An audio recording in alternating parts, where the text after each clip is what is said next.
South Africa is once again being referred to as a country in freefall, a state of societal collapse.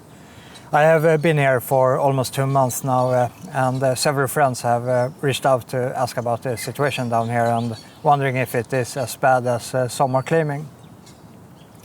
South Africa is undoubtedly a very dangerous country, but it also varies greatly depending on which area you are in. For instance, I live with my family in a safe small town along the coastline, which aside from these daily power blackouts lasting a few hours, maintains a fairly European standard. But given the developments in Europe, rolling blackouts may become a reality there as well. It wasn't long ago that South Africa was a developed country like most countries in Europe. And this current situation was considered unthinkable. But look, here we are. So maybe it's a good idea for the West to actually look to South Africa to learn from living in an increasingly failing state that can no longer uphold law and order or necessary infrastructure, such as the electricity supply. And as South African President Cyril Ramaphosa expressed, the South African government is not constitutionally bound to ensure the country's electricity supply, and thereby washing his hands of the matter. South Africa is facing enormous problems, not only in building new infrastructure to accommodate a growing population that is spreading uncontrollably in so-called informal settlements or slums, which are popping up on what was previously public land, such as parks, but also private landowners have also seen slums spread on their property without the state intervening to uphold property rights. The state has also fundamentally failed to maintain existing infrastructure in all areas. It was first evident on the road network with all the potholes, and now the electricity grid, where we are without power for almost half of the day. And some regions have already started experiencing a problem with water supply. And all this has prompted the United States Embassy here in South Africa to urge their citizens to think about their safety and start to stock up on food.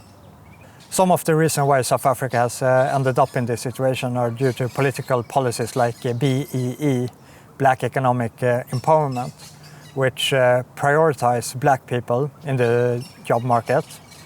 And this policy was implemented quickly after apartheid, especially within the state-owned companies, such as Eskom, which is responsible for South Africa's electricity supply. They have actively focused on recruitment based on skin color instead of competence, and this is simply the result of such policies. In addition to BE, there has also been extensive corruption, where political leaders and other high-ranking individuals have taken money for themselves that should have gone to the maintenance and expansion of the electricity grid. And this has been done by hiring companies that overcharge without delivering, and then sending back a kickback to the decision makers who hired them in the first place. And this is not a limited problem to Eskom. This kind of corruption exists throughout the entire state administration, which results in that money quickly runs out and very little is being accomplished. Eskom is not able to balance its budget, and the state is forced to cover billions of dollars in debt.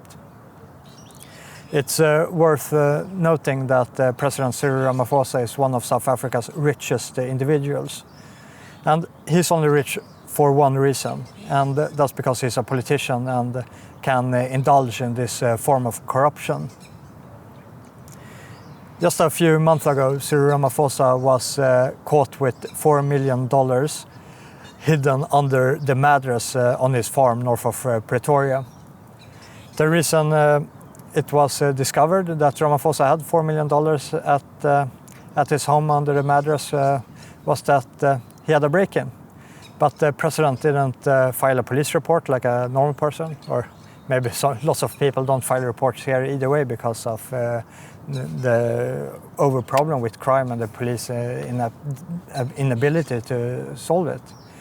But regardless, Ramaphosa put his own security personnel in charge of this investigation to find his money, or his in quote. And it turned out to be an inside job by his own farm staff. So it ended up with that Ramaphosa paid them each 150,000 rand to keep quiet about the entire thing. However, this was revealed thanks to a whistleblower and leaked surveillance footage from the break-in. And the whole thing is now under investigation.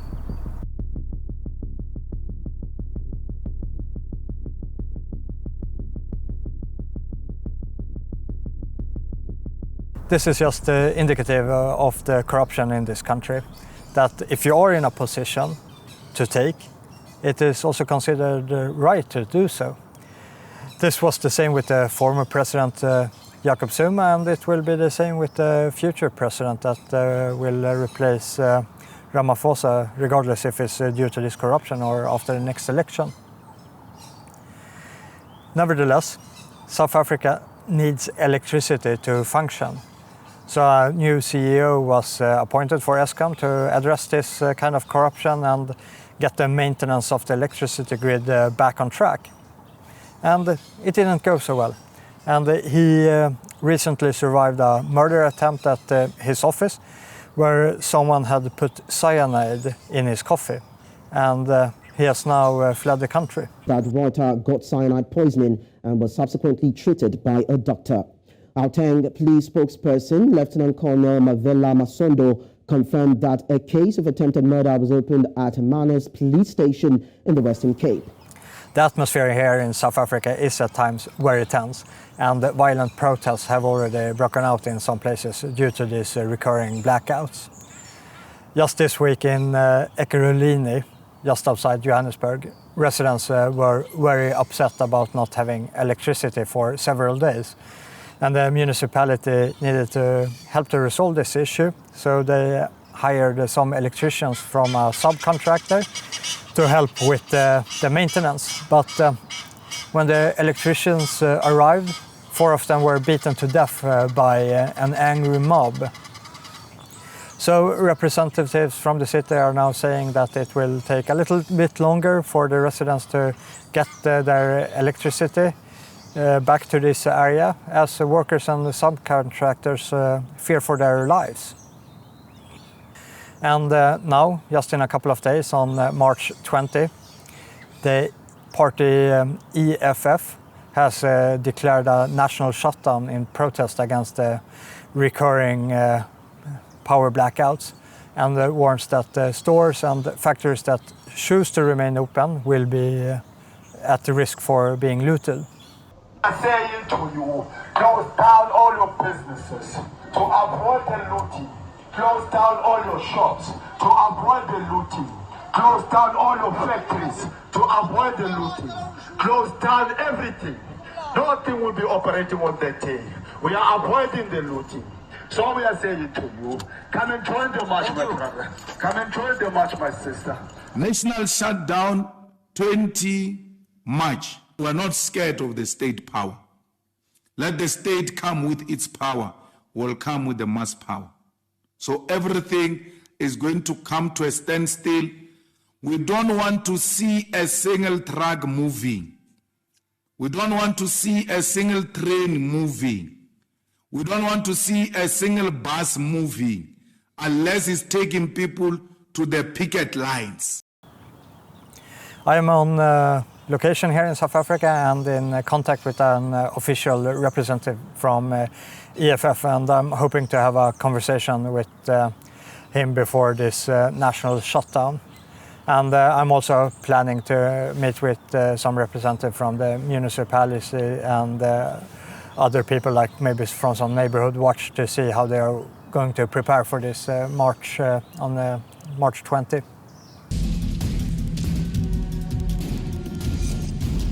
Just over a year ago, there were extremely violent protests that paralyzed large parts of South Africa for weeks, and many people are worried that we will end up in the same situation now. And I will be closely following and monitoring the development of this situation and reporting back to you. And make sure that you don't miss anything. Sign up for my newsletter at southafricainsight.substack.com. I put a link in the description below. And if you would like to support my work, you're most welcome to contribute and sign up to this newsletter. It's always motivating to see your support.